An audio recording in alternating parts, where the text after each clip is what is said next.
The Red Sea was behind them. Egypt was no longer home. God's people were finally free. But freedom didn't mean comfort.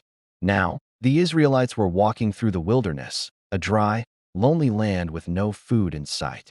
They had followed the pillar of cloud by day, the fire by night. They had seen miracles with their own eyes. But after days of hunger and thirst, their faith began to fade. The people began to complain.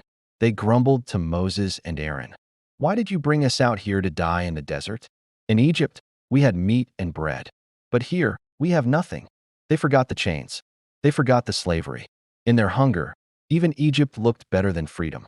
But God, in His mercy, didn't turn away. He heard their cries and made a promise. The Lord said to Moses, "I will rain down bread from heaven for you. Each day, the people are to go out and gather enough for that day. On the sixth day, they are to gather twice as much." God wasn't just feeding their bodies. He was teaching their hearts to trust.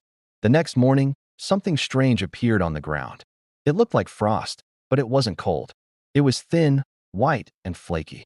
When the people saw it, they asked, "What is it?" Moses answered, "It is the bread the Lord has given you to eat." They called it manna, which means, "What is it?" It was sweet, like honey wafers. It could be baked, boiled, or ground into cakes. It tasted good. It satisfied. And it came every single morning. But God gave clear instructions. Take only what you need for today. Don't keep any until morning. Some obeyed, but others, afraid there wouldn't be more, kept leftovers. By the next day, it was full of worms and smelled awful. God was teaching them, "You can trust me.